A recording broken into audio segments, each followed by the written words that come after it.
We are back on the Rational Boomer podcast. Hopefully, your day is going well. It is Saturday. I'm recording this Friday night. I'm recording it on a TikTok Live, and I'm recording it from Savannah, Georgia. This isn't my normal setting, obviously. And we're going to spend the next 5 or 6 days here in Savannah. I love coming down here. The weather's beautiful. The people are wonderful. I just enjoy being down here. And it's going to be a little different than we normally used to with the podcast and with the lives and such, but it'll be just as good. I can guarantee you that. There is so much to talk about with what's going on with the tariffs and Donald Trump and some of the things he's doing. The thing about it is that Donald Trump imposed these tariffs, guaranteeing us that it would bring back manufacturing and bring us billions of dollars. And he was so intent on these tariffs, and then he puts them on. The stock market tanks. The bond market starts to go crazy. His billionaire buddies start to get fucking nervous. And then what's he do? He does what he always does. He's always pushed it too far. Now he's got to come back. Now he's got to pull back. And when he pulls back, everybody around him says, see, that's exactly what we wanted to do. And the fact of the matter is that's not what they wanted to do. Donald Trump failed again. And now he's got to decide what to do from here. When he pulled back, the stock market raced back. Now, a lot of people think that was a win. Well, understand it came back 3,000 points on the day he paused the tariffs. But he was already down 7,000 points. So that really wasn't any kind of fucking win at all. And then the next day, it tanks for another 1,000 points. And today, it's kind of been up and down. It gained a little bit.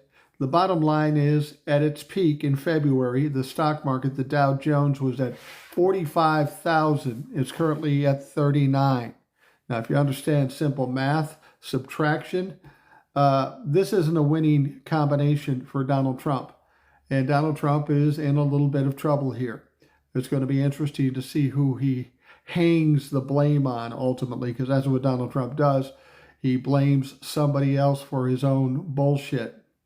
I'm going to see. We should have some of the regular guests, some of the normal people that come in, people like Rebecca and people like TJ the Plumber. They're coming up here in a moment. Let's see who else is out there. There's a few people we're going to get to. So we'll have the normal people on the panel, and then we will take a lot of you people and give you a chance to ask questions or make comments. That's my favorite part of doing this. I got to open this up a little bit. Let's see here. There we go. Yeah. Or not. What the fuck? I like this format. There we go. There we go. We got TJ and Rebecca. You got to understand who's in fucking control. I'm the Donald Trump of this live. I've got to have the focus of attention. Actually, that's not true. That's not true. Well, TJ and Rebecca are with us. They're not only great to have on the panel, they're also moderators, which is a godsend. You have no idea how many Trump-fucks try to break through here. And when they do break through, they do everything to create havoc, chaos, and ultimately try to take us down. So without Rebecca and TJ and some of the others that are handling the moderating duties, we wouldn't be here very long. So I appreciate it immensely.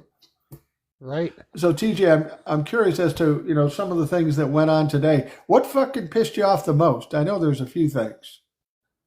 Well, I don't know if that I was necessarily was pissed off. I mean, it's what I expected to happen. There was a little gain in the stock market when it opened, and of course it crashed. So yeah.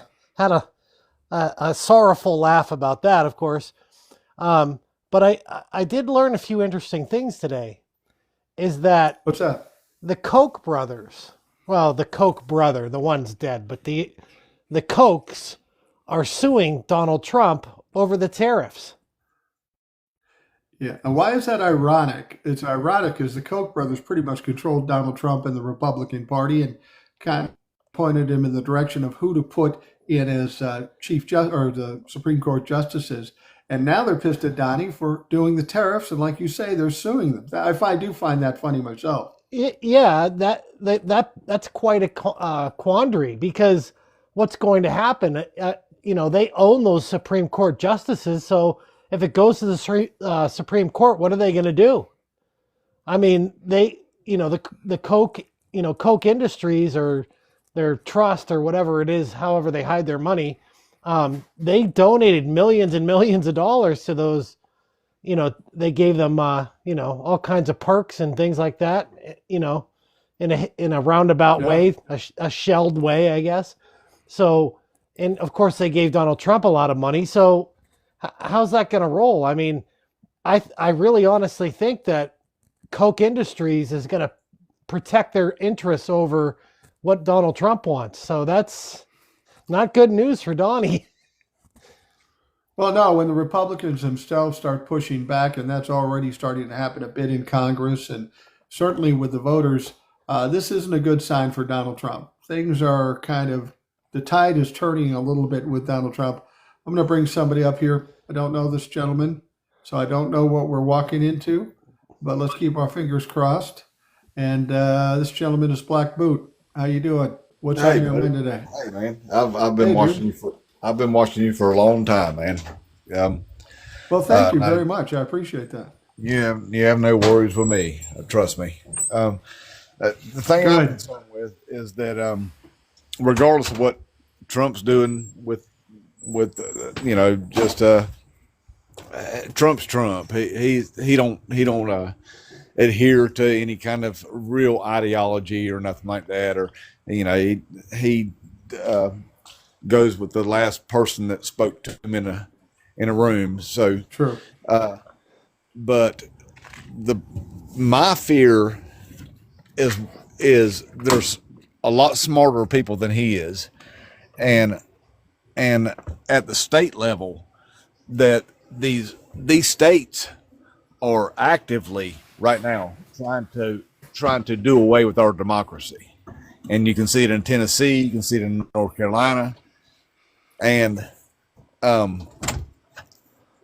what do we do whenever they themselves at the state don't honor our elections? They just Well, yeah, you're absolutely right. That is the biggest fear. Donald Trump is a tool. He's basically a useless idiot, and some of these evil fucks, whether they be in Congress or in the state legislators, know how to manipulate him because it's so easy to manipulate him. Hey, So the question is, what do we do? The only obvious thing to do is get rid of Donald Trump, because if Donald Trump isn't there, then they don't have a tool they can manipulate. But well, then the question is, how do we do that? then you've got J.D. Vance, and you've got Speaker of the House of Gilead, Mike Johnson, and you've got Yeah. Chuck Grassley. So I mean, it's they're stacking the deck right now. While we're all focused on all the crazy stuff that Donald Trump's doing and trying to allow the courts to be the guardrails, the states themselves, the red states themselves, Yeah. are undermining democracy Yeah. right in front of us. So Absolutely. TJ, you said hey, something? hey! It took me a second to recognize this guy's voice. I know this guy. Yeah, Oh, really? I'll Yeah. follow him.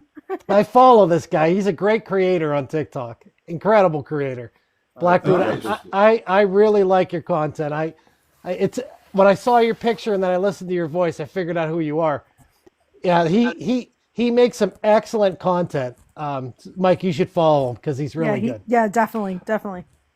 I will do that. I don't know. Maybe I already do. I follow a lot of people because I look at a lot of different things.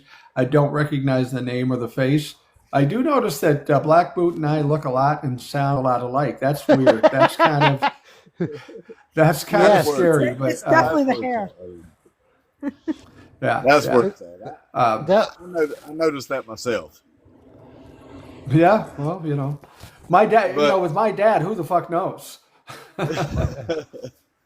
But no, I mean my point is that while we're focused on all the stuff that Donald Trump's doing, these states are doing some they're doing way worse stuff than Donald Trump's doing right now. I mean, look at what North Carolina's doing with the Supreme Court. Look at what Tennessee did, passing a law saying Yeah, well, that's because Donald Trump gave the states the power to do all that stuff to begin with. well, the thing is, he didn't give them no power.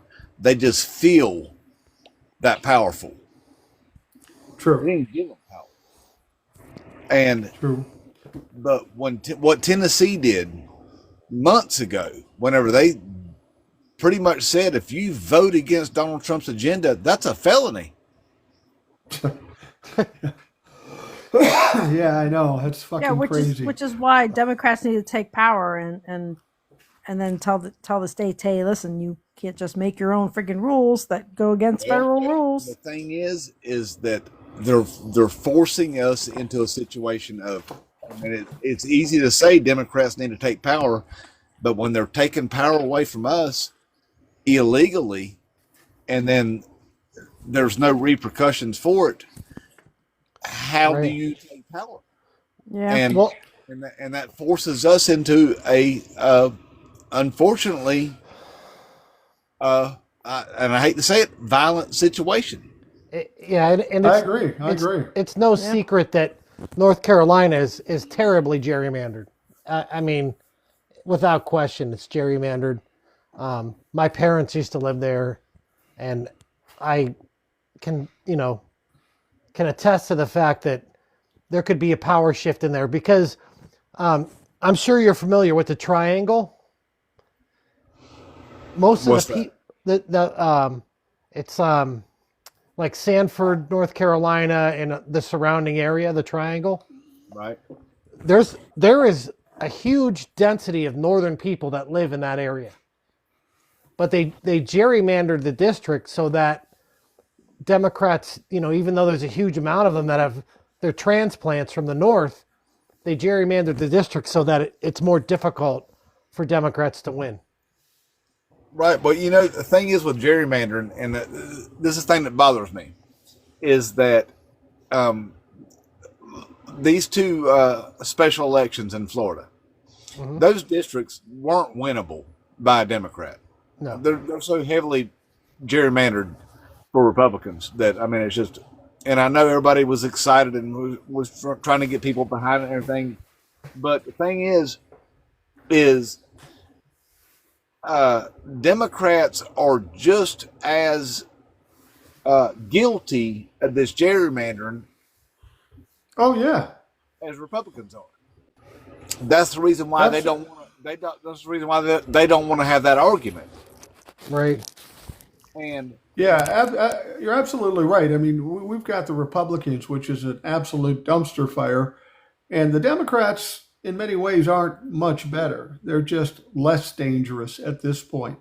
You talked about what do we do about it, and I think you and I both agree, and TJ and Rebecca agree that we're kind of the last line of defense. Our DOJ won't do anything. Our Congress seems to be weak. It's going to have to be us. It's going to have to be one of two things. Us pushing back, like in the protest and some of the other things going on. They pulled back because of some of the pressure we put on in terms of public opinion. But the other thing that may shut this down for the Republicans finally is the ultimate catastrophic crash that is inevitable to come with Donald Trump, his economic policies, and what the Republicans are doing.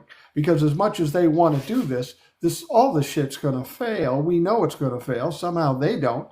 But does that finally change the mind of some of these Trump-fucks when everything falls to pieces? Well, the thing is, some will. I don't think all will. The Trump-fucks, though, are the minority, and yeah, the minority has been ruling, and that's been the problem. Is a lot of these people never involved themselves in politics until Donald Trump come along. True. That's the difference. That's what's made the difference. Is these people now think that they're important, that and what they're doing is voting alongside of, and I'm guilty of accusing these people of saying, well, you're all white supremacists, you're all Nazis, you're all this, that. They're not. They vote alongside of them. And a lot of these people were people that never followed politics. That they're Right. people that are angry about something. Blame the government. I'm angry. Blame the government. Though that's the biggest majority of MAGA. Blame the government Right. about everything. I agree. And having grown up in a rural area, like it's the brainwashing is rampant. Like there's no, like they believe everything they hear on their Fox News and their and there's no Well, I mean, there's a whole history behind that. That started way back. right. I mean, Yeah. Rush Limbaugh. But all the they never they have no um they're I always say that they're not ignorant people, they're not stupid people, they're politically stupid people. Right. Hey, Black Boot, they're looking for an easy solution. right. Right. I have a question for you, Black Boot. So, do you think there's any singular thing that's a bridge too far for these Trump-la-fucks to turn their back on Donald Trump? Is there anything that he could do that's a bridge too far? Is it? Well, I can tell you this. I have actually delved into their psychology. I try to think from their perspective, and their pride is their biggest enemy to themselves.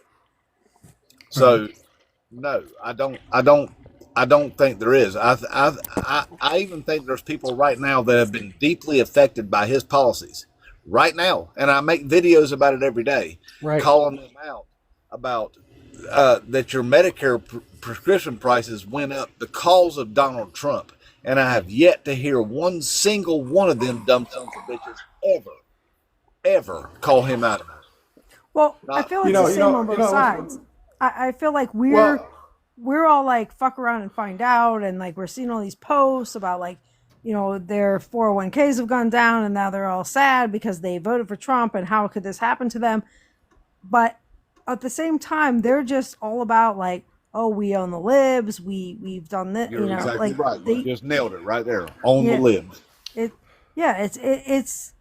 It's not even a quid pro quo. It's just a like we both feel the same way. Like we're like, hey, let him fucking crash and burn, and let's show them. And they're like the same way. Like we'll crash and burn right along with them, and it's going to show libs. They're like, hey, yeah, we both lost together, but you're madder about it than I am, so therefore I win. Exactly. Yeah. Well, that's true. I was watching TikTok yesterday, and I saw this young farmer sitting there talking about how bad a situation he's in, and financially he's fucked over because of the Trump policies, if that's what you want to call them. He said, I voted for him twice. I'm getting screwed over by the policies, and I still support him. What the fuck is wrong with you? I think you're right. This is a psychological condition, a cult, or whatever you want to call it. There are many people that will never, ever step away from Donald Trump, no matter how bad he hurts them. And that's why this is so much like a domestic violence situation, an abusive husband who constantly abuses his wife, but she won't call the cops, she won't press charges, and she keeps going back. It's almost like it's like the Stockholm syndrome. Right. It is, and I've heard that comparison a lot, the Stockholm syndrome. And these people, they've gone so far, they're so dedicated to it that there's no turning back. They have to stick to that, because otherwise, look at everything they have to own. Well, as long as the libs are suffering along with them, that's all that matters to them. Well, it's sick. It's very sick. It's not just the libs. Well, let's backtrack a little bit though, because he said no matter what they have to own, but like they don't realize what they have to own because they get very limited information from the Newsmax or Fox News or what's the other one, OAN. Their information level is so low that they don't realize that they have to own anything. They actually believe that this whole tariff thing is gonna benefit them in the long term. They actually believe that. They wholeheartedly do, because that's the information that they're fed. Well, yeah, they all still think they're getting their $5,000 or $8,000 checks or whatever from Elon too. So, Blackfoot, let me ask you a question. I look at what's going on with the Trump-lefucks and how they back Donald Trump no matter what. I think there's a lesson to be learned there. And I think the Democrats and the Republicans should both look at this. Why does Donald Trump get all this support? Because a lot of people feel oppressed by the government. They feel like they've got no say, they've got no power. And when one guy, however phony it is, says, I'm going to fight against the government, I'm going to fight for the little guy, they're so desperate for a hero, they'll jump on anybody's fucking bandwagon. Now, if the Democrats are thinking about this, maybe instead of going after Donald Trump or going after, whatever in the big business world, maybe if the Democrats step back and said, look, it's time we start working for you. Take some of Donald Trump's strategies, hone it down and refine it a little bit, but give that same message. I think that's what's missing with Democrats at this point, and one of the large reasons why they didn't win in November 5th. But this should be a notice to all of politics, all of government, that people are generally getting sick of it as a whole. And they were willing to jump on board with Donald Trump to try to save themselves. They were willing to take a risk. And it's so bad that they're still willing to stick with the motherfucker. And I, you know what? You're absolutely right. But whenever you take that approach, if the Democrats were actually to take that approach, what we're creating is a big void in the middle. And we're creating more doubt than on all sides. And we're leaving a big hole in the middle right there for something. And the strength in that something right now, unfortunately, is white supremacy. Right. Because the strength is on that side right now.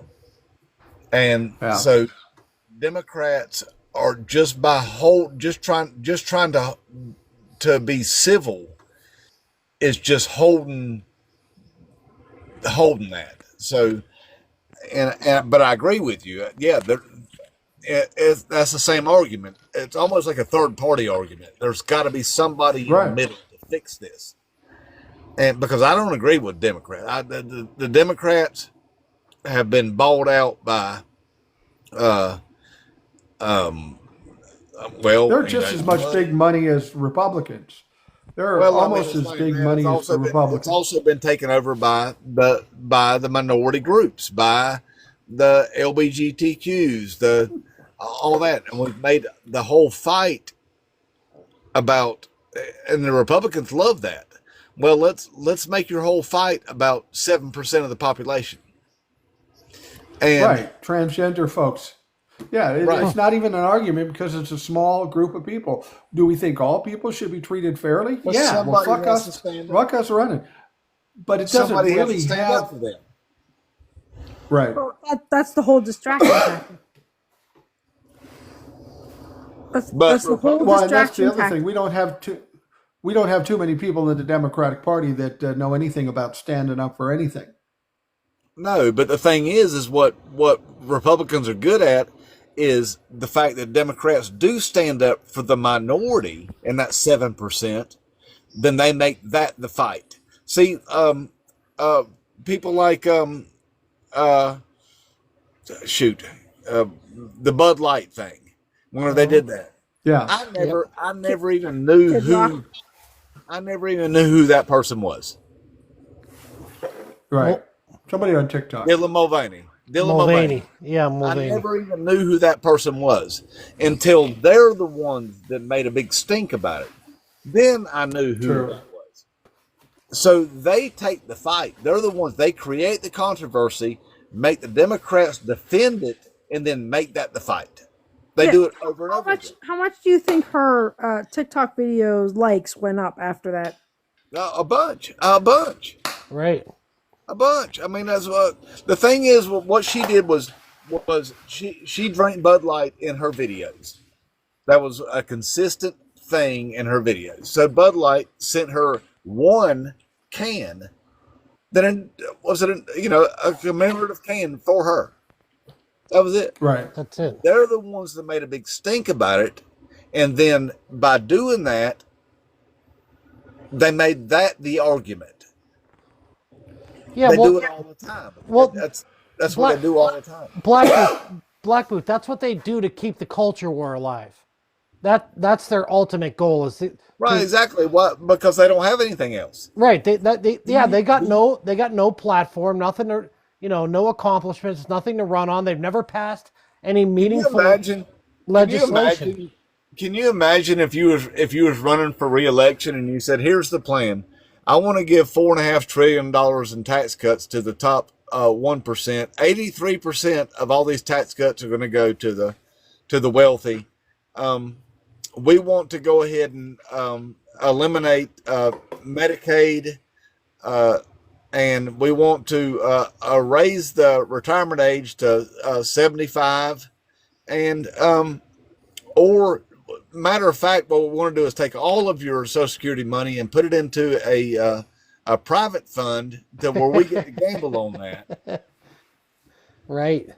I mean, if they were to be honest and tell people what they were actually doing, no, they would never win anything. Nothing. Well, that's a frustrating thing about it. They are specifically doing that. They try to hoodwink or gaslight people by saying they're not, but then the Democrats prove that they are. What is it in people where they can't look at simple circumstances and make a critical decision? Because it's pretty obvious what they're doing. Yet these people will say, well, they said they'd never cut Medicaid. Well, fuck you. They are cutting Medicaid. That's what they intend to do.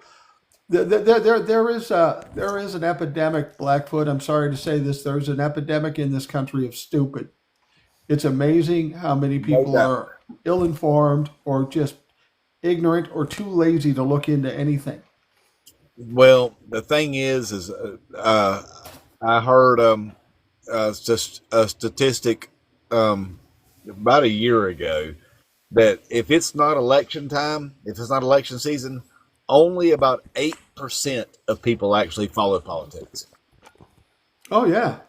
Yep. I Blackfoot, I can tell you this, maybe you experienced this too. From like mid-October to mid-November, I was getting views and followers like fucking crazy. Oh yeah. The moment it was over, it went back down to normal. It actually went down to less than normal, and then it came back to normal. You're absolutely right about this. People have short attention spans. Matter of fact, in October, I had a video that had 1.2 million views. TikTok took it from me, from the Creator Fund. Oh, fuck. They didn't violate it from, wasn't a community guidelines violation that actually gave me a strike. They just took it from the Creator Fund. I appealed it. Did they say why? The hell no, they didn't say why. Of course they didn't. They just took it. That was $1,000 video, They just took it. And then after that, my videos, I'll be lucky to get 3,000, 4,000 views on a video. Yep, you got suppressed. Really? And that's happened ever since October. Mm-hmm. Yeah. That's a lot of times I got a disqualification for one of my videos today, and I get this all the time. It's for unoriginality, suggesting that I'm taking my videos from somebody else. What that's about is all these other imposters that get to come out, and they don't do shit about it because they've been complained about. And then when you've got three people putting out the same video, I'm the unlucky one to say, "Oh, you must be the unoriginal one." I do appeal it, and generally I win it. About. I see now. Yeah. So the imposter accounts is one. Yep. Okay. Because I've got those unoriginal content. I'm like, I don't even edit my videos. It's just a camera pointed at my face. Right. That's exactly right. I don't do anything. I don't stitch shit. I don't duet shit. I just stand there, talk like an idiot for a minute and a half, and post that motherfucker. That's all I do. Man, and you've been out there for a long time. You're one of the first people that I started following, and I appreciate that. And I mean, you stood in there and said your business, and you stated exactly right, and actually inspiration. You actually inspired me to make my first video. So I mean, I appreciate you, dude. I mean, you. And not for nothing, but watching Black Boots videos all the time, like that's fairly high praise, Boomer. Yeah, for Well, sure. I'm gonna have to watch. I'm gonna have to watch more of his. The algorithm. I don't know what the fuck I get. Half the people that are following me don't even get my videos. So I'll specifically go look for Blackfoot because now you've got me intrigued. I know. I know there's a lot of people out there doing what I'm doing. Black Boot. I'm sorry, Black Boot. Yeah. I know there's a lot of people that do things similar to me and other people. And when somebody says I was inspired to do something because I watched you, that's a great honor. It really honestly is. I mean, that was the whole point of doing this, knowing that as one person, I can't fix anything. But if I can inspire other people to talk about shit and they tell other people and they tell other people, then we get a bit of a groundswell. So if I had that impact on anybody, it's awesome. And it's your honest approach. That's what I love about you, man. It's your honest approach, and it can't get no cleaner than that. I mean, when I watch your videos, I'm like, that dude just said exactly what he said. And if you don't like it, well, Hey, Blackfoot, Yeah. I have a suggestion for you. What's that? Mike has a podcast, the Rational Boomer podcast. You might want to think about being a guest on there. Absolutely. Well, you already are because this live I will download and make it tomorrow's podcast. But we have podcasts where we just get together on Zoom and just talk and stuff. And yeah, absolutely. If you want to come on, that would be a great freaking podcast. Yeah, that'd be a great podcast. If I could get if we can get communicated together somehow where I can give you some information and stuff, because my TikTok inbox and stuff is so out of control. I haven't checked it. Yeah. All you got to do is send an email to Mike at rationalboomer@gmail.com, and you can hook up and do a podcast. I think it's a great idea. We could probably even do it tomorrow. I don't know what the hell I'm doing tomorrow yet. So I don't either. Yeah, by all means. I've been putting up a swimming pool. Finally got it done. I'm so proud of myself, man. Yeah, I hate people that go out there and do something. I'm retired. I walk around, talk to myself, and when I get done doing that, I talk on to my phone. I remember you and your wife were in. I think y'all was vacationing up up north somewhere, Minnesota or something like that. Maine. Well, we live in Minnesota. In Maine or something like that. And I was like, man, I envy this dude. He's out there traveling and having fun right now, man.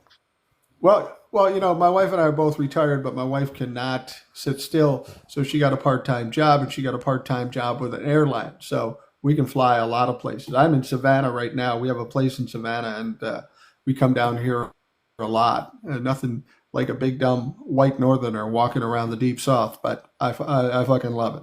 Well, don't tell nobody, but I'm in Jacksonville. So. I've driven through there many times because sometimes we have to fly to Orlando to get to Savannah. But I heard somebody say someplace on TikTok that there are kind of mass exoduses from Florida because of the cost of things and because of the other shit going on. Is that something you noticed? Nah, well, it goes both ways. There's a mass exodus and there's a mass influx. But the thing is, what's crazy about it is most of it is politically motivated. There are people that are getting out of here because of Ron DeSantis. Right. You can't get homeowners insurance here. Right. Right. I mean, matter of fact, my daughter just bought a $1.9 million home. The homeowners insurance on that place don't cover flood. It's on the beach. It don't cover flood. Wow. Or wind. It don't cover water or wind. And I'm like, so if your house burns down, insurance is pretty much non-existent there now, right? Right. Yeah. It's messed up. Yeah. Black Boot, let me ask you a question. Since all this bullshit's happened with the deportations, have you noticed that the residential construction industry has slowed way down? Well, well, not anecdotally. I mean, I wouldn't notice it, but I do know people that know that it has. Yeah, I know people that have their businesses is suffering because of it. Yeah, Mm. yeah, absolutely. There's especially down in South Florida, around Fort Lauderdale area. Yeah, Um, yeah, there's people that are losing their businesses because of it, because especially they like roofing Wow. contractors and stuff like that. because they can't get any workers, right? They're not any workers, Yeah, and but I mean they could if they want to pay somebody $25 an hour to go out there and do it, but right. they're not doing that. And the thing is, it should never have been what it is. Was the problem. And so there's going to be a huge chasm in the way things are done if this keeps going on the way that it is. Because, I mean, houses still have to be, roofs still have to be roofed and stuff. So Right. Right. it's going to be a huge price increase because you're not gonna get me on a roof for $14 an hour. You ain't gonna do it. I don't blame you. No. So Yeah, at 65 years old, ain't getting me on a roof unless there's a fucking helicopter involved, because I ain't getting on any goddamn roof anymore. I got to, yeah, absolutely, man. That's what I'm saying is, and that's where we're at. Is this idea that everything's gonna be America? It's all America. No, the hell it ain't. What that stopped it in like '87. We ain't doing Right, no right. America. It ain't. That ain't the way it is. We became a service industry. We're not. And hey, by the way, nobody wants to go work in factories. That ain't like that. Well, I want to go work in a damn factory. No, you don't. You'd No, like to be in an air no. conditioned job. You know, Right. Yeah, it's in a absolutely factory. the whole concept behind the Republicans is just fucking silly. Hey, Black Booth, thank you for joining us. I'm going to try to get some other people up here, but by all means, send me an email at rationalboomer@gmail.com. We'll have you on the podcast, just you and me. We'll kick it around a little bit, and I'm sure people will enjoy it. So please All right, man. reach I out to appreciate me. it. Dude. Y'all have a good night. You too. Thanks, Black All Boot. right, thank you. Yeah. See, that's a good thing about doing these things. We get a lot of quality people coming through, and that's why I like running through it completely. Um, we get people that know some shit. Now, Black Boot, I'm not familiar with. I don't know that I've seen him come up uh, through my feed, but I'm going to be looking for him too, because he obviously is a pretty smart guy. He's got a bunch of followers, so he's doing something right. He's a stellar creator. I Yeah, really he is. His videos are great. he makes And videos. he's super funny about it too. Yeah, they're comical because he trolls the Trumplefucks. You know what I mean? Like, in his videos, it's really entertaining and worth some substance as well. So anyone who Well, doesn't I have a follow fe- Black Boot, you should, because he's really a great creator. I will definitely check him out as soon as I get done doing this. Here's somebody we had on last time who's a frequent 75 Corvette. contributor. 75 folks. Corvette. Now, 75 Corvette. I'm going to be very careful here to try to coax something out of you. You're a little timid, and Okay. okay. So I'm going to coax this out of you by saying 1, 2, 3, go, go. Okay. I can mute myself for a few minutes now. I'm going to get up and go to the bathroom. I've been a long time Now, follower of Black Boot. His political satire is amazing. Rational Boomer, you're going to love it once you start to watch some of it. He, I'm looking forward to it. yeah, he uses the most subtle beginnings of his political humor to reel you in to understand the mockery that he's making of the MAGA. And this has been going. He's been doing this a long time, long before election. So he's been terrific. I copied and saved several of his videos just for the value, just for the humor of it. And very Sounds, intelligent because he's on that level of, like George Carlin, Frank Zappa, that higher level thinking, that more mature but really pointed comments that he makes in humor. Really very good. You'll enjoy him. so he's George Carlin to my Shecky Green. Is that what you're fucking saying? Right. Well, he's Black Boot to your George Carlin, because George is I'm going. just kidding. You're I'm going just back. fucking with you, 70. No, I know, but I do know So who what? Shecky Green is. My dad was a big fan. But Yeah. my first comment was really about the gentleman that was up before Black Boot, who was speaking about Dylan Mulvaney and the whole Budweiser thing. He was really Oh, that was a black boot. Well, was that this? Because I wasn't looking at my phone. I was Yeah. doing some work. See, all right, I didn't hear him. I did. I thought one point that he made was not actually completely accurate about how Dylan got involved with Budweiser. But Budweiser really reached out to Dylan, and I've been following Dylan from the day he started, day 20 of being a girl. That's how long I've been following him. Okay. And so he really was talking in more in general terms, and Budweiser reached out to him because remember, in that year that took place, just prior to that, all of retail was really jumping on board of supporting Pride and Pride parades. Right. And you Right. remember the retailers were selling Pride merchandise and T-shirts and putting whole little temporary departments in during Pride Month. And so that happened. He was sort of on the cusp, Mulvaney, where that whole thing of everybody finally coming up to the point of accepting, Pride as part of any other celebration of any other group of people that have a right to go out there and express their opinions. And other people in the mainstream started embracing it over time and saying, oh, okay, we didn't really know about this, or we weren't familiar with the LGBTQ community. Oh, we were going to support this. And then retailers got on board. He got involved in Budweiser right on the cusp of that changing, when MAGA got involved and said, we hate this, and we are going to drag any retailer and any business and any brand that supports it in any way. So really, that was Budweiser did that as a kudos to him being successful and transitioning, and really just wanting to celebrate him, right? And gave him that one commemorative can. They done other Pride cans before. Not the video, that's stock. Nivea, which is a beauty cream company, they'd done a Pride tin the year before with their product in it. So it was spotted here and there around. This is the first time they'd actually put a face to it and actually picked a celebrity. And I think what Budweiser was doing, and I don't know any of this to be true because I don't work for their marketing department, but from a psychological standpoint and from a marketing standpoint and from a sociological standpoint, they were trying to get into into the groove with society, going in a positive way toward Pride. And they decided probably to embrace, social media.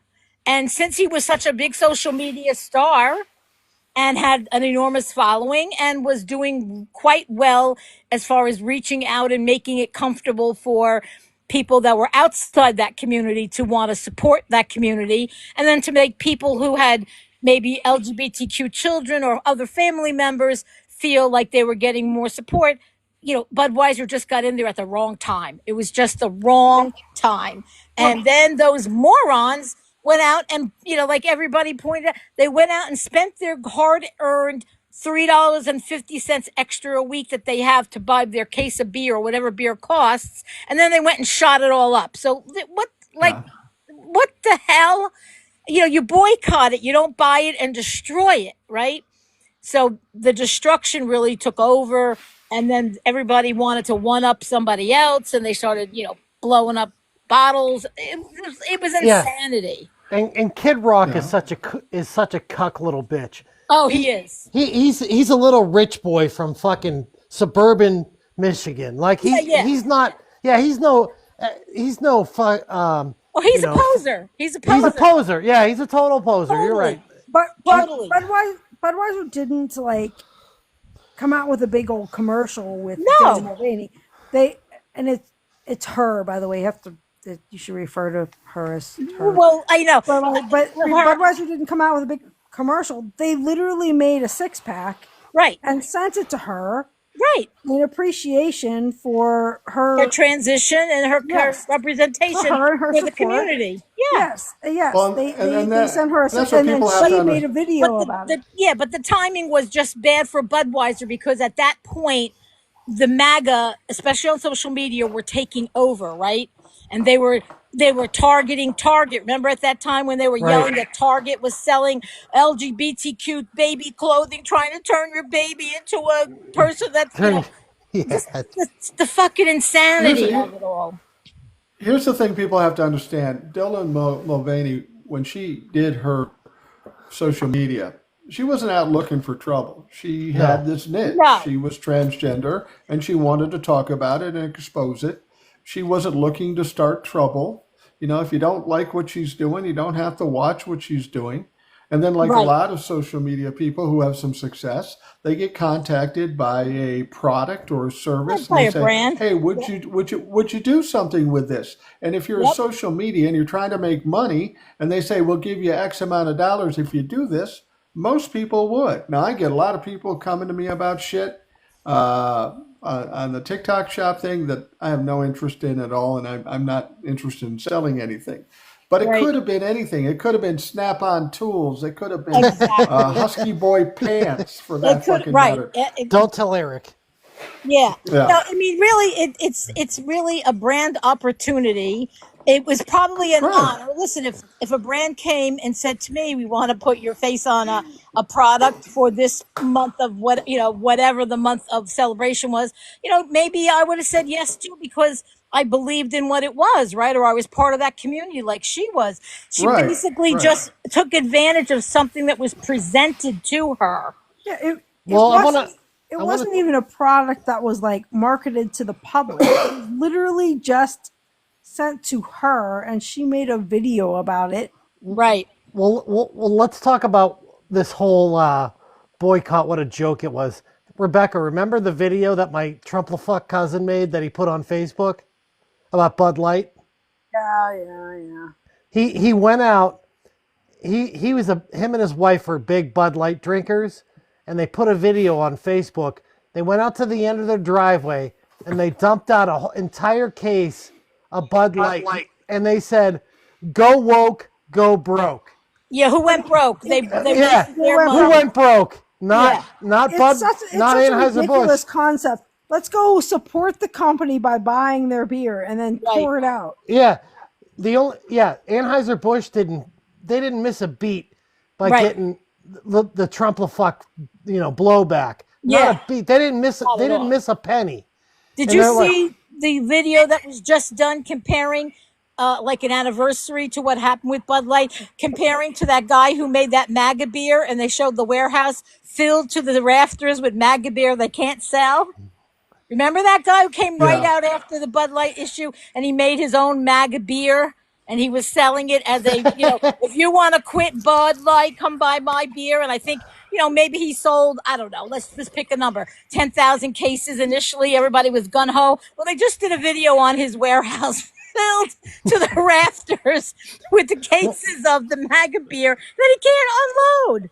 it's all going down the drain. That's where it's fucking going. Absolutely. A year later, it's probably not any good as being a hot No. warehouse for a year. Nope. The I bottom, tell you what. Those same guys are all burning their Carhartts because of the yeah. The bottom Right. line, Well, They're the dumbest motherfuckers. They really are. the bottom line Yeah. to what Black Boot was saying was my clarification was really just to suit the point that I think he went on to compare that to, the Democrats then jumping on board and making a bigger issue out of it in defense of what Dylan had to go through, like how Dylan was being treated. And I really don't, listen, we're all, I'm not actually a Democrat, I'm independent. But let's just say for the case of all conversation, I'm a Democrat as of all what's been happening since the first Trump administration. All the Democrats and the liberals and the Republic and the progressives that are getting together on this, we all have the same goal in mind, right? The goal is we don't agree on every point. We're very scattered in a lot of our thinking, but the idea is we can't be attacking each other, right? We're supposed to be supporting the central. The Democrats are all we have right now. We can't go to the independents or progressives. They don't have their own parties. They're fractured. We're fractured. We got to at least stay in a lane where we can all get behind one goal, and that is to bring this to a halt, put this to a stop, and get rid of this orange piece of I'm not going to finish the sentence, but you guys get it. I will say this. I would rather be a shareholder today in Bud Light than Tesla. I think 100%. I think Oh yeah. Yeah. I think it'd be a better option. 75 Corvette, thank you for joining us. I'm going to get some other people, but it's always a Absolutely. pleasure to have you on. Thank you Always very great to much. talk to you guys. Love to watch you when I can catch you. We appreciate it. Thank you. 75 Corvette out there. We've got a lot of other people that want to talk, and I want to get to as many people as we can. Um, let's see here. Who do we have? Let's try this one. We'll see if they're available and Yes, paying he's attention. fucking disconnected us. No, RV24, you're on. I didn't disconnect you. I put you on. Ah, What? What happened? Now what happened? You disconnected you. Okay, so that tells me that they probably weren't real. More than likely. All right, let's see who else we got here. We've got this one called Breaking Black. We'll see if they show up. Yeah, I'm here. Breaking Black, how you doing, man? What's on your mind? I'm doing good, Boomer. I was on with you a few nights ago, man. We had a pretty good conversation.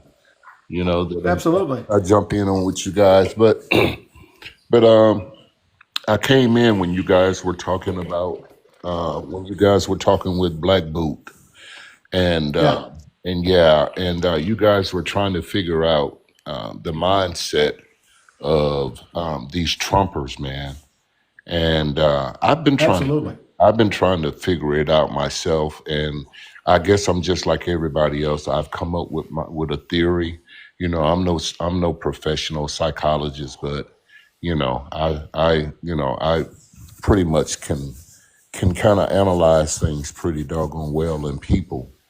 And so, but with that being said, and I know this is kind of elementary, but what we're dealing with, man, is the Confederates. They've been trying Yeah. to take this damn country back for the longest, Yeah.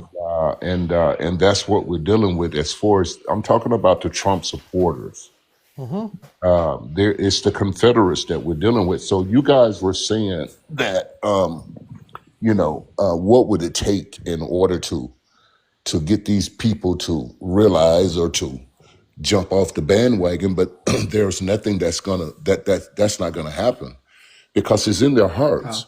It's in their hearts, man. It's a part of their DNA. It's who they're made up. It's how they're made up. It's how they're wired.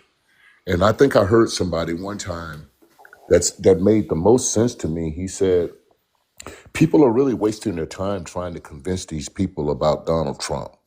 Because I agree. for whatever reason that they voted for him, the people are not going to change their minds about it. They are willing to live and die with this. And I think that you said earlier, and when you were responding to Black Boot, is that there is a it's not even brainwashed.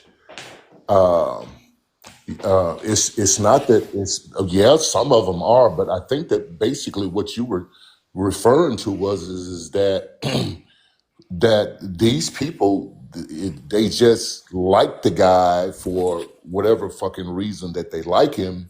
I'm talking about I'm talking about the people that just jumped on the bandwagon.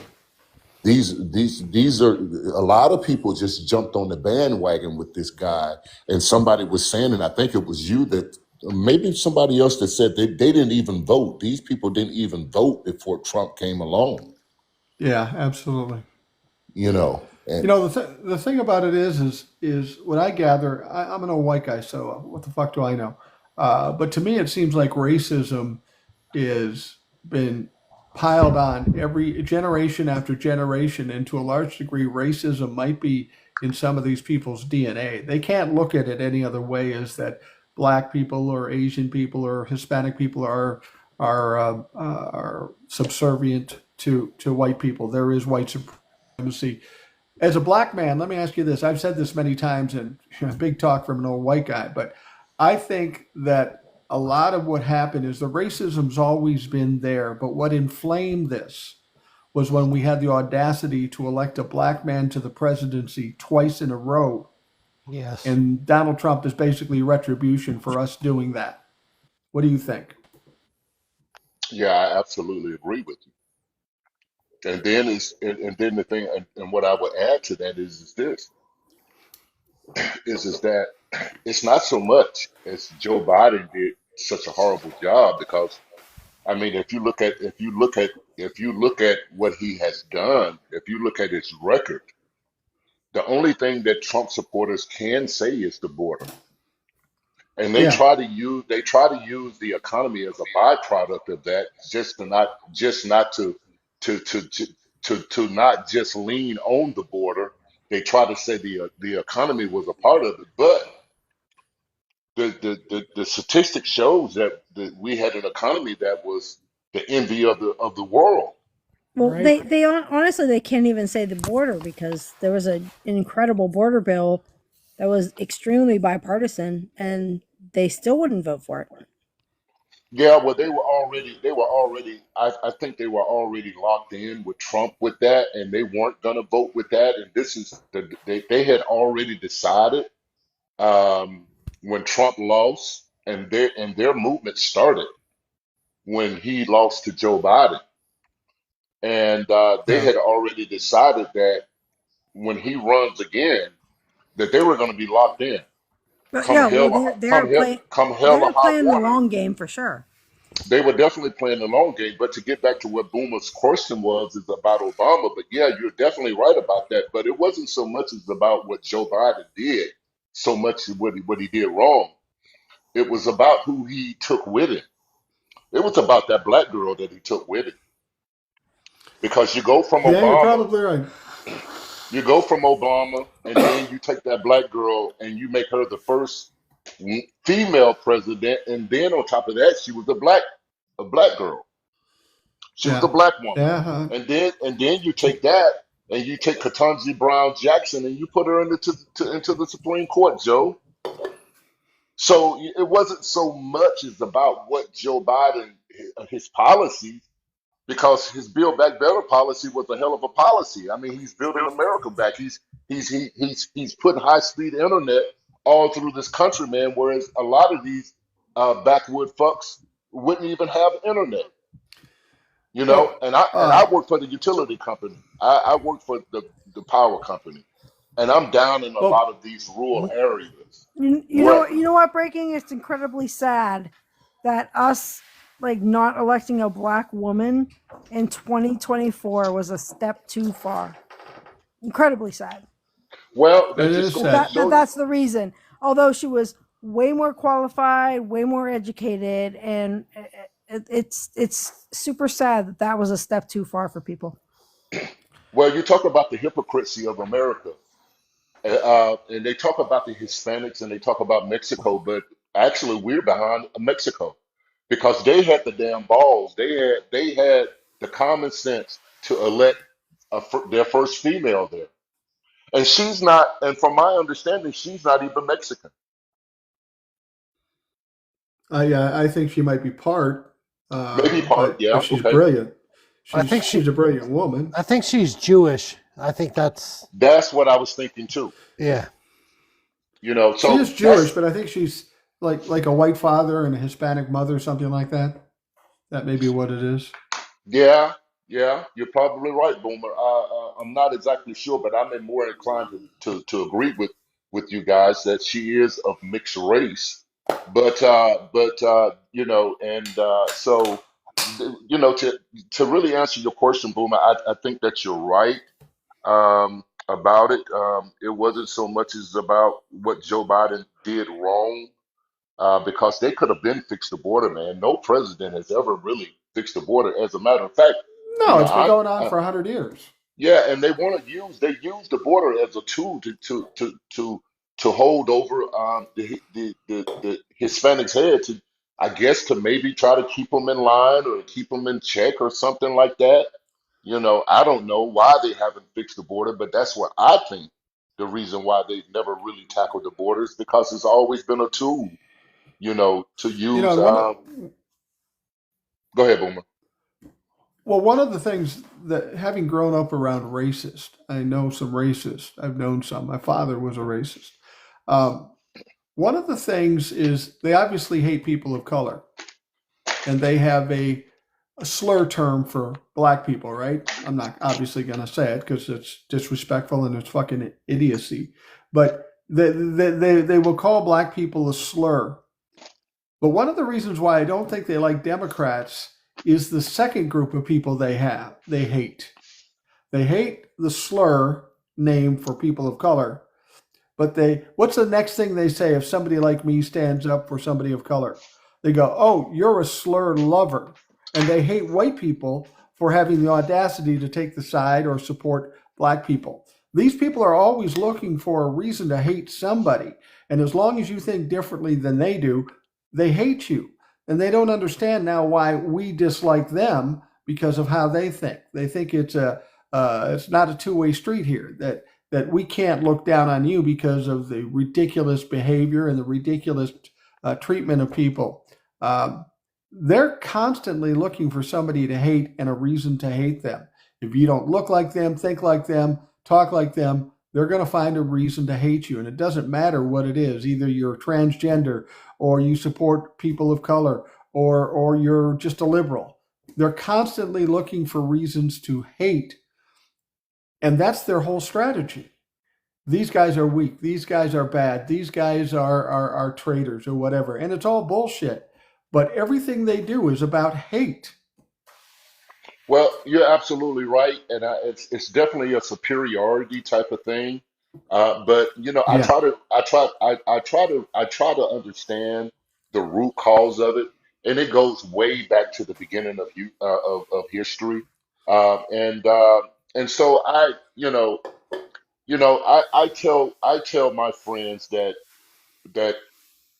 when the conversation comes up about racism and why white people are, and not all, but the ones who really that are in power, the ones that makes a difference, that can make a difference, like say using the Republicans right now as an example. And I always say, giving up power is not easy. It's Right. not so much, they know that when it comes down to superiority, the only thing that is separating us is skin color. But something bigger than Absolutely. that. But bigger than that is a power structure thing. And I've always asked people, if the shoe was on the other foot, would you want to give up power? Hell no. Hell no. No. You wouldn't want to give up power. Power is something that, like in this case, I think you were saying, Boomer, that it's going to be left up to the people. We got to stop letting the media manipulate the narrative of this thing, and that's Agreed. basically what they're doing.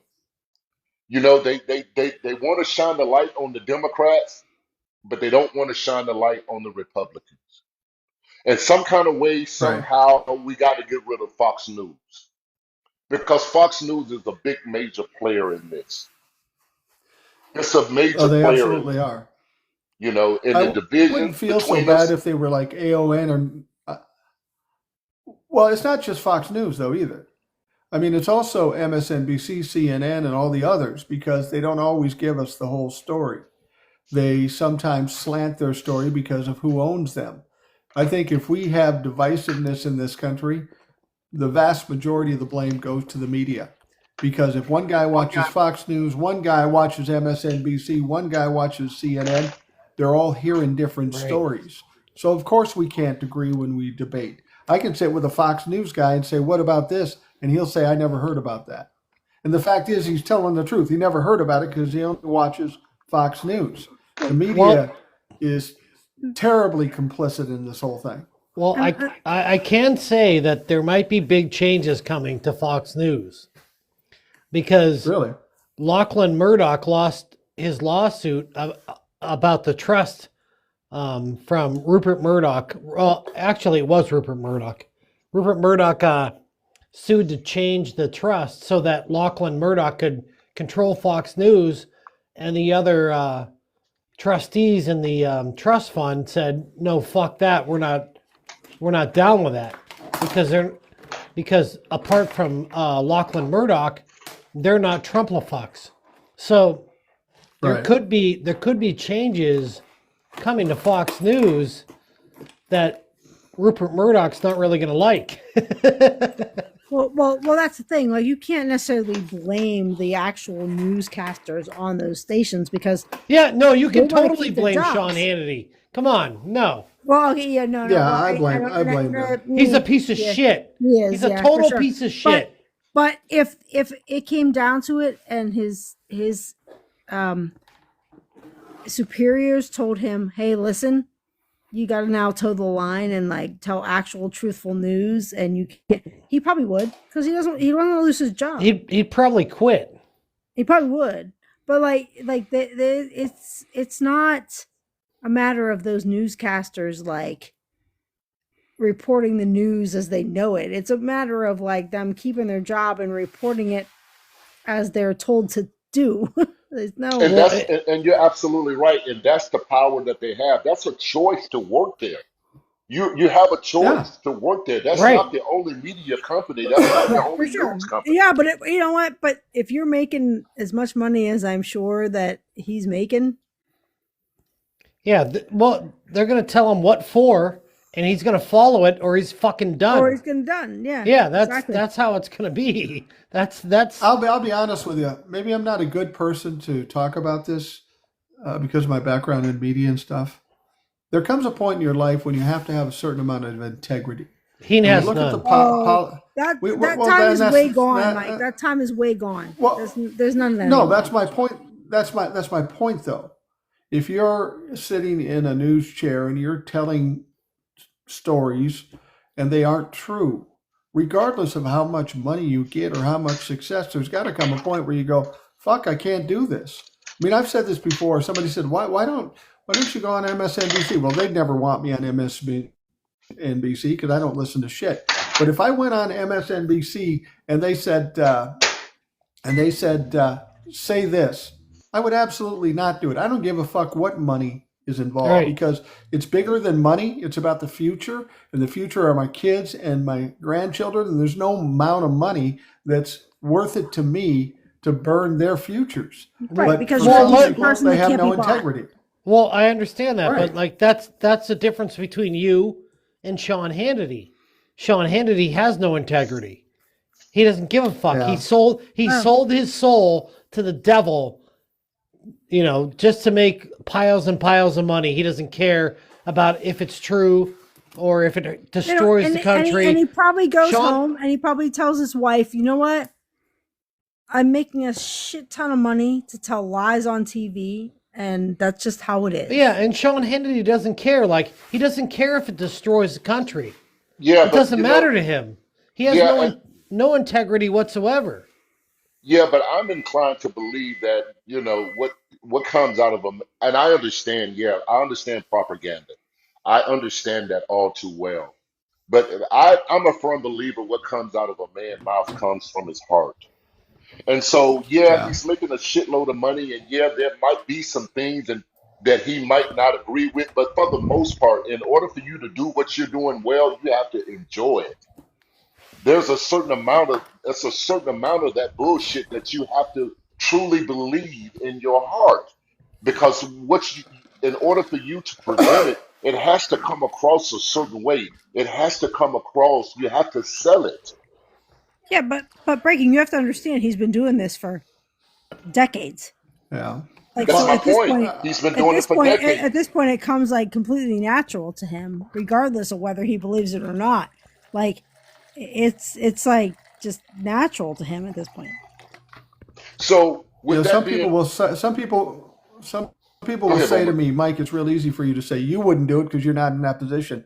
I did have a situation, a much smaller type situation when I was younger, I was a traffic reporter, and I was getting a lot of publicity because I was doing it differently than everybody else. I was tied with the DOT, and I'm a little more boisterous and out there than most traffic reporters were. So I got a lot of attention from some news stations and even a national news station. It was like Dateline or something like that. And they came to me and the DOT, and they're saying, we're going to do a feature on this and that, and we're going to have you on there.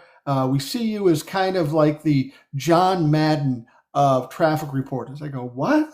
They go, no, you're kind of boisterous. We just need you to pump it up a little bit more. Take the cameras that you have, look in these windows. I go, we don't do that. Yeah, but it'll make it really more exciting and more fun to watch. I go, I'm not fucking doing that. And people around me kept saying, you should just do it. You'll get exposure. And I go, yeah, but I'll look like a fucking idiot. I'll look like a liar. It'll destroy everything else. There comes a point when everybody has to decide whether they're going to go with integrity or their own self-enrichment. And it's the people that can't see that line and just go with, I'm making as much money as I can get, where we have a problem. And we have that problem on CNN, MSNBC, Fox News, and with our politicians. That's the real problem we have in this country. There is a scarcity of integrity in this country. It's all about, what can I get first? If I can look good while doing something for you, cool, but what am I getting out of it? And that's the problem. We don't have anybody that has integrity in the media or in politics. Well, maybe there's some in politics. I don't think there's very many in media, though. So my question to you, Mike, is this, because my aspirations is to take my media company, um, and to make it something that can be trusted, a trusted voice. So how would one go by? Because there's definitely a space for this, but I'm trying to figure out how, because I understand that whatever you say, people are still, but they're going to doubt it, or they may not believe it. Most people don't do research themselves, and but how would you approach trying to build a trusted, reliable media company? Well, I will tell you this. I don't own a media company, and I do what I do. And when I started doing TikToks and the podcast and stuff, I thought, what could I do to get more listeners, more followers, more views? What could I do? And I realized there's not, if I came up with some strategy to get more views and more followers, that it would make it less honest. So I just said to myself, I said, okay, I'm going to sit in my living room. I'm going to say what I say it the way I want to say it. I spent all these years working in media with people telling me I can't do this or I should do that. Now I have the opportunity, nobody holding me back. I'm just going to say what I say and let the chips fall where they may. And if people want honesty and decency, they'll follow you. They'll use you. They'll watch you. If they don't, they don't. And that's the problem with media companies over somebody like me or some of these other people out there like Black Boot or something. I don't have to bow to any masters. I don't have to get a certain amount of views or a certain amount of followers. I'm just doing what I do. And that's the only way I know how to do it, because there's going to be people, advertisers, there's going to be people who are investors saying, well, we should do this, we should do that.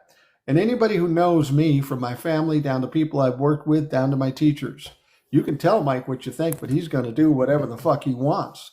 Yeah. And I do. And the fact that I had a little bit of success by doing that, that's validation to me. That just do what you think is honest. If you're wrong, say I was fucking wrong, but here's what's right. That's all you can do, and just hope that people will come to you at that point, because everybody thinks everything they watch is honest, that their news guy is the most honest guy ever. You just got to do it and hope that people will pick up on it. And in answer to your question, Breaking, like, the days of Walter Cronkite are gone. The days of integrity in media are gone. Like, so we have to resort to TikTok and creators like that we watch, and we can eventually put our faith in it. And it takes time. Like, even those creators, like, we have to, watch them for a while to make sure that they have integrity. Well, there's no. And mainstream overall, media we can trust in. and by and large, the mainstream media has no more integrity. It's gone. No, They don't have no, it. they don't have any. It's gone. It's fucking gone. It's been gone for Exactly. years. That's what I was saying. Yeah. So that's what we need. We need more creators. We need more people on social media getting out there, like Aaron Parnas and Mike and Dean and all these people out there that are making a name for themselves, putting truth to power. That's what we need right now. Is truth to power. And that's how we're gonna overcome this fucking, fascist regime that we're fighting right now. Those days with the media that we grew up with, the Walter Cronkites, like that's gone. It's totally gone. Like we're not going to achieve a freaking an era where we have newscasters that we can watch at 7 and 10 and still believe in them. It's gone. Well, fortunately for us, people watching mainstream media news on television is way down. And so I think that this is the opportune time to reach people with, this live and, other creators and other places and YouTube. And we can reach people and actually make a difference because they can get real information. I completely agree with that. But you also have to understand that there's so many people in America who aren't seeing that. Well, the boomers are dying. The boomers are dying off. So no, but it's not just the boomers. Like I grew up in rural America, and they're not watching this. They're watching Fox News and believing everything that they see on it. Like that's our biggest obstacle when it comes to we have to reach these people. We have to teach them. Like we have to reach them. We have to show them what's right. And that's our biggest obstacle is how do we reach them? Because mainstream media is not doing it. Where are they going to see it? They're not going to be on our For You page. People always want to compare Walter Cronkite, David Brinkley to what's going on now. And it's not a fair comparison because you'd have to be old enough to understand this. But back when Walter Cronkite, your local news, and Chet Huntley and Brinkley, when they were on, news was not a moneymaker for networks. It wasn't intended. It didn't need to be a moneymaker for the networks. It was kind of a loss leader. It was kind of a public service, something they had to do because the FCC required a certain amount of public service. So they did the news. But that all changed in 79 when we had the Iran hostage situation.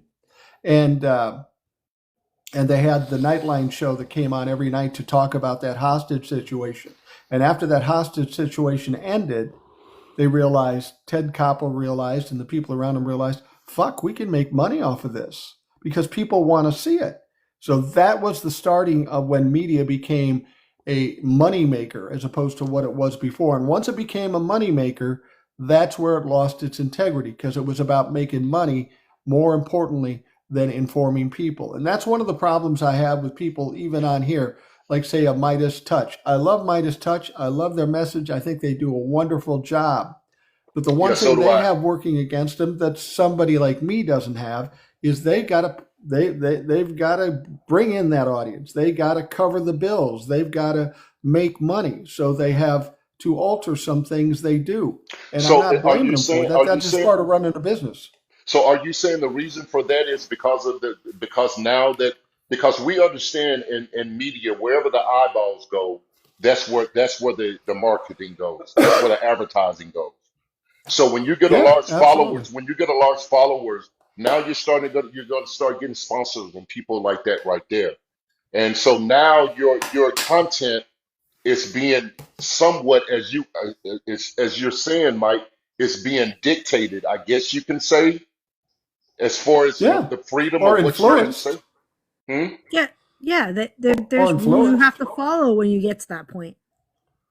I'm gonna put it this way: if Donald Trump does something stupid, which is every day, and I come out and say, "Dirty diaper Donnie dipshit Donald Trump is a dumb fuck and he messed up a fucking again," do you think Midas Touch can say that same thing, even though what I said was accurate? No, they're going to have to temper it. They can't say what they want to say, and I understand that because Ford Motor Company is not going to want them to take that tack. They have to somehow buffer it and somehow kind of balance it out. And it's not their fault. They're running a business. I'm not running a business.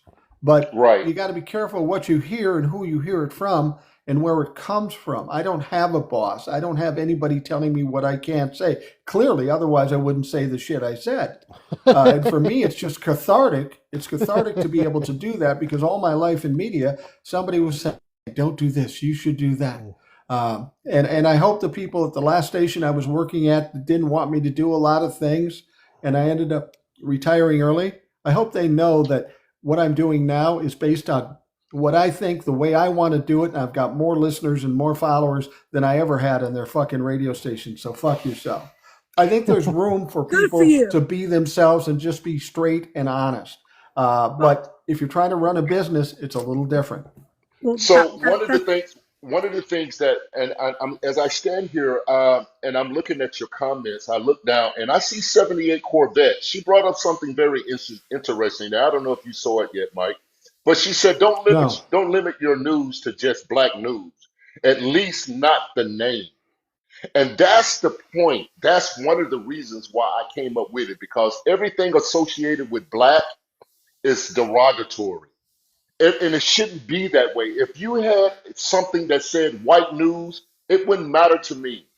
It wouldn't matter to me whether it was No. white news, black news, orange news, purple news. But by her saying that, it kind of jumps off the page for me because I've dealt with this.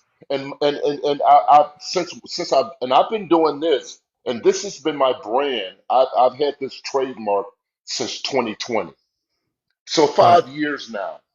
And I've gotten so many comments in my inbox from white people saying, "Why does it have to be black news?" Whereas on this side, black people, Hispanic people are saying, "Oh wow, man, that's cool as hell." Oh, okay then. Well, I can feel that. And then I sell merchandise. I have an apparel business, and Yeah. I sell T-shirts. I sell sweatsuits with Breaking Black News on it, and my slogan is "I am breaking black news." Why? Because Right. we feel as black people in this country that we've always been breaking news in this country, regardless of what. And it's Absolutely. You know what? I'm going to give you a comparison here that should make people think about it. You call your product Breaking Black News, and Yes, some Breaking people Black will News give you is my shit brand. about. Hmm. Okay, so some people will complain, why just black? Why just black? I call myself a rational boomer. People aren't coming to me saying, why are you just talking to old people? I'm not just talking to old people. This is what I happen to be, and this Absolutely. is my perspective. Nobody's Absolutely. complaining that I'm calling it rational boomer as opposed to rational all generations. Fuck that. I'm a boomer. You're a black man. You're doing what you do. I'll be honest with you, too. For me, if I'm going to watch a documentary or I'm going to watch a history channel or history story, it's almost always going to be something to do with the black community. Right. And it's not because I have a preference, it's because it's the thing I know the least about. I want to know more about it.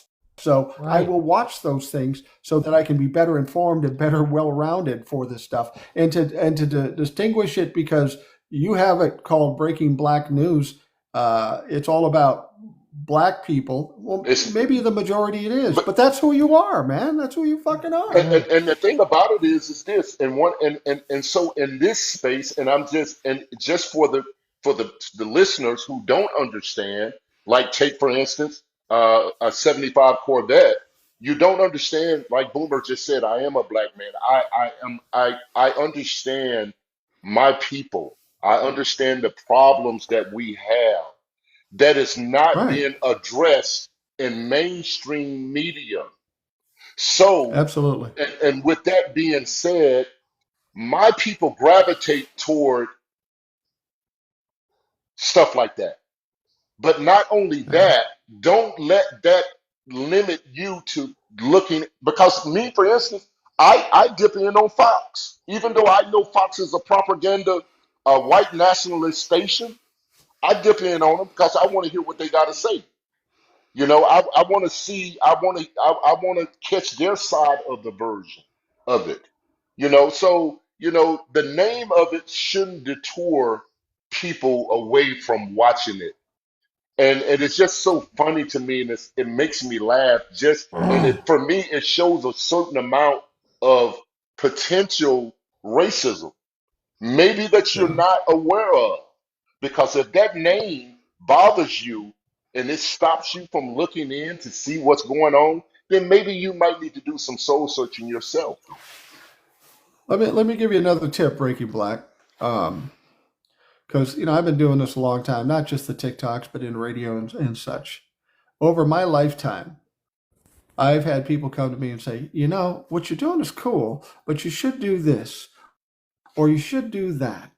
And I'll tell you this, from the time I was a child, when it had to do with something I wanted to do, I don't listen to shit because nobody knows what I want to do better than what I know. And the same thing for you. I kind of half jokingly say it on the podcast. I don't care what you think. This is my fucking show. I'm going to do it my fucking way.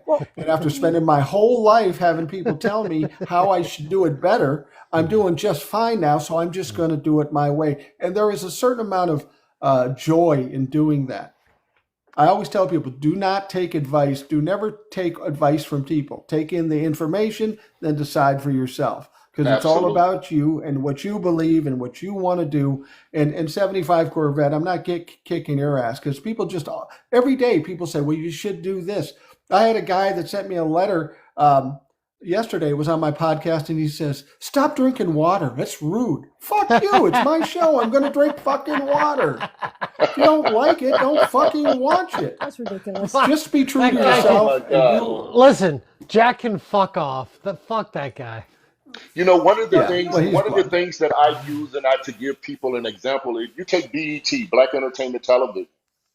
Bob Yeah, Johnson started that. He and his wife started that media company, and they end up selling that. right. And they were told Black Entertainment Television, but it became one of the most popular media companies out there as far as entertainment and Right. movies and stuff like that. And they Yeah, ended up because there was a need for that.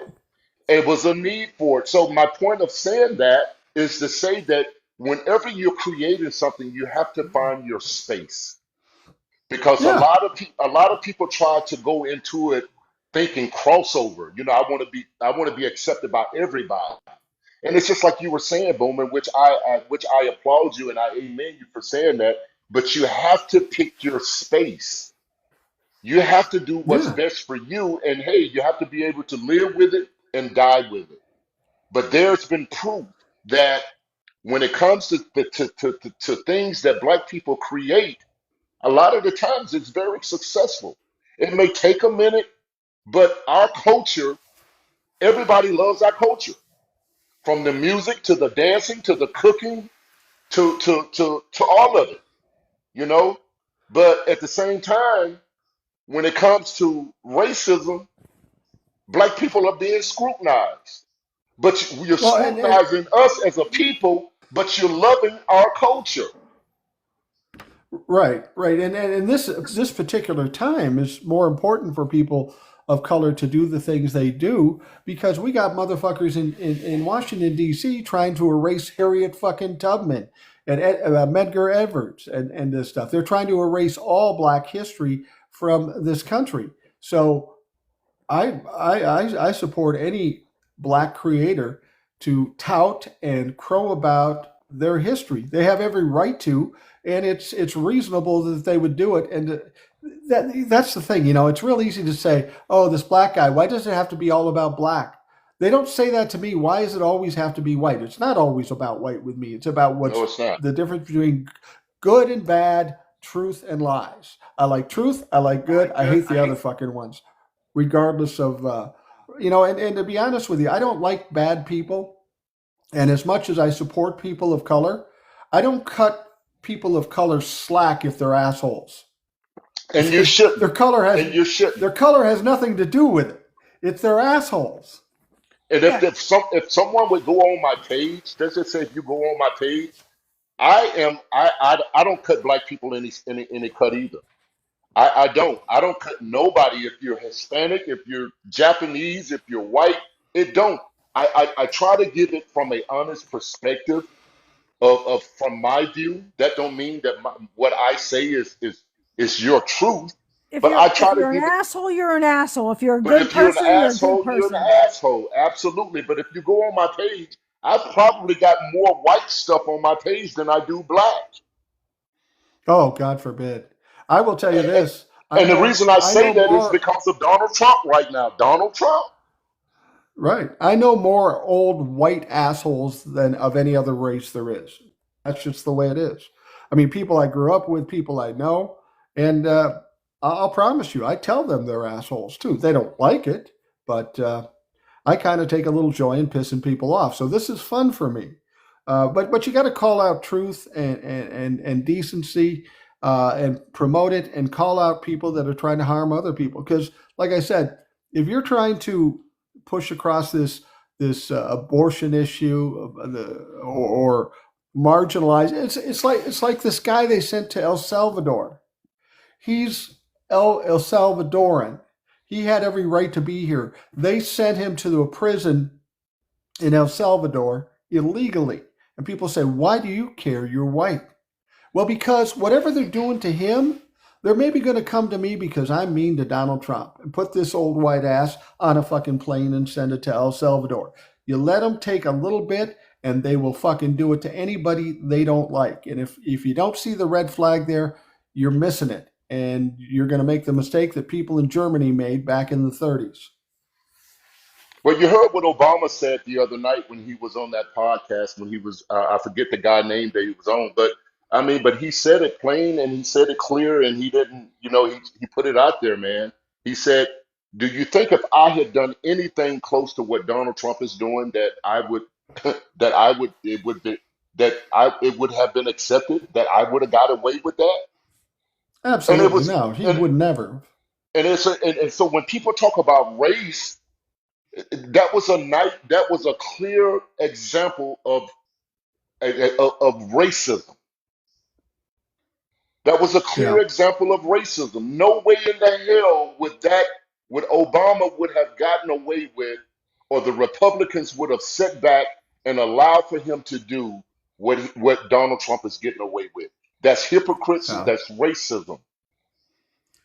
If you talk to Trump-la-fucks, they will most commonly say, I'm the least racist person I know. I'm not racist. Racism isn't a problem. Well, as an old white guy sitting here watching it every day online and in person, it's a fucking huge problem. It's always been a huge Those are the problem. same It's people just that start. it just became inflamed because of a huge Those are problem. the same people It's just that start. it just became inflamed because of Donald Trump. Now it's cool to be racist. Those are the same people that start every sentence with "I'm not a racist, but." Well, Yeah, one of my absolutely. best friends, yeah, it's fucking ridiculous.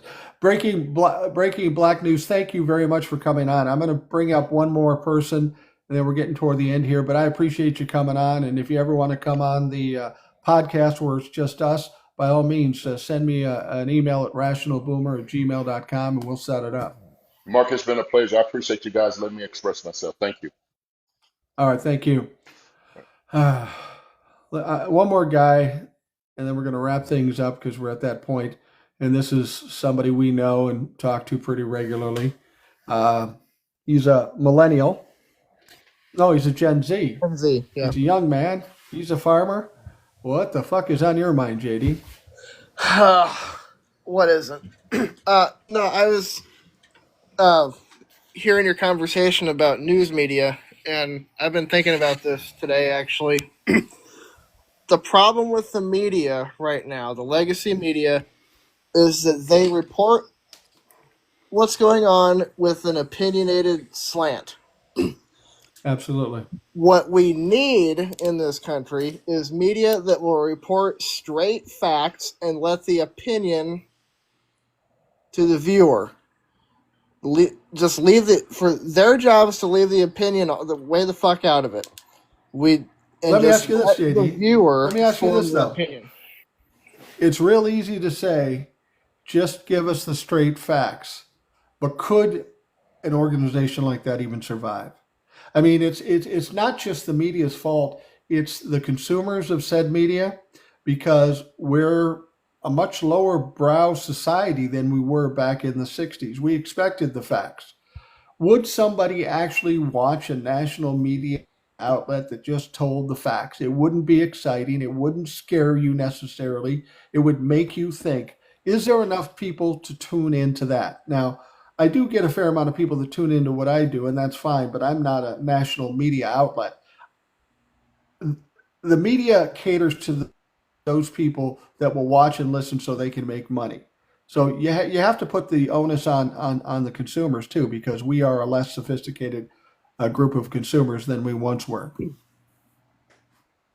Yeah, and that's something to figure out there. Looking at it before the fairness doctrine was taken away, you had, that was the Walter Cronkite kind of time period, and that was, you had more even keel reporting that showed more both sides of the story, and it wasn't slanted, and that's when there was still integrity in journalism. But now it's all sensationalized all to hell, and you can't even. I mean, you can't even pick out what's real and what's not anymore. Almost, Yeah, they vary what they say. I mean, I'll be honest with you. Knowing what I know about media, I can come here and say one thing. I can say it one way, and I can say it another way. And if I say it the other way, it's going to garner more interest. I've seen it before when I do my videos. If I just come out and say, this is this is that, this is what's going on, that's fucked up. But if I come out and I'm kind of ranting about it, and I seem a little more impassioned by it, that typically gets more views. That's why I don't do it all the time, because people want to get riled up. Either riled up to be scared themselves, or have somebody that's as mad as they are and is actually saying it. The emotional part of what the media does is huge, and the people want to be emotionally fired up. They do. Yeah, yeah, and I don't have a problem with reporting the facts and then showing the implications, because in certain situations, like takes the Social Security stuff, for example, what they're doing has real world implications that should make people upset. And so if they report on those implications, then they're not necessarily telling their viewers how to feel. They're just telling the viewers how it's going to affect them. And then the viewer will take it from there, I think there's room to work there, but if people will watch it. Exactly. And I'm not sure that they will. Yeah. And I'm not sure they will, because it's not exciting enough. Back when I was young and we had regular newscast, and then we had the kind of tabloid news, Access Hollywood or some of the other ones that we had on. People love watching those. The same reason they love reading the National Enquirer and the Star and stuff.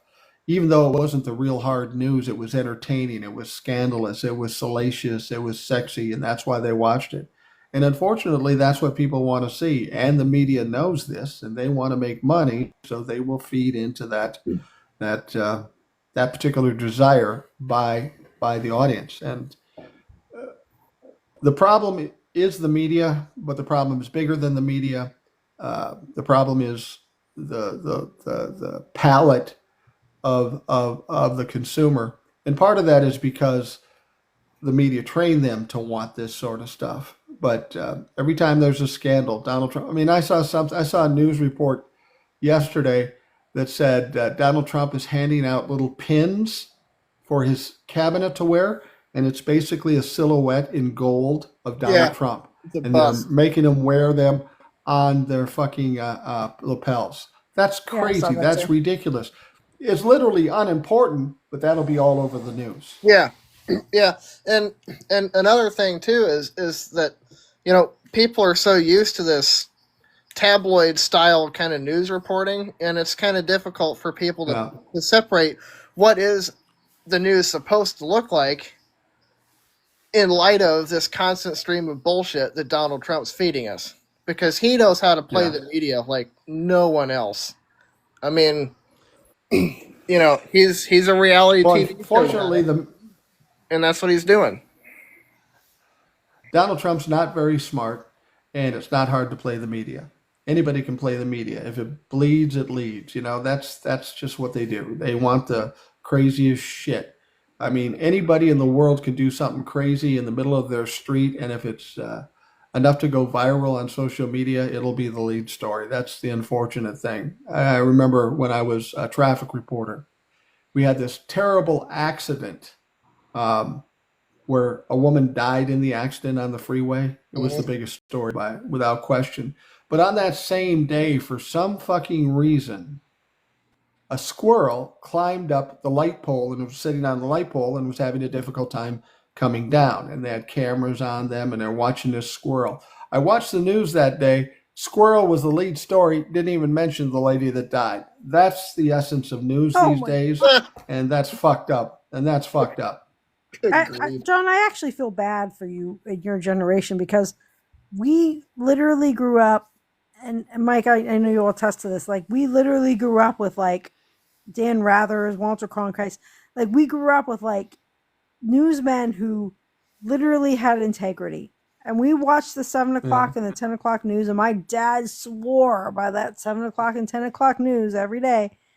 Like, it was, we knew it was factual. We knew it was factual because they had integrity, because they had, like things they had to like live by to make, to give us the news. And now that's not the case. And who do you believe and how do you believe it? And it's horrible. Yeah, it's weird. I just remember growing up, my folks would watch every night at 6 o'clock. They would turn on NBC Nightly News with, at the time when I was a kid, it was Brian Williams. Now it's Lester Holt.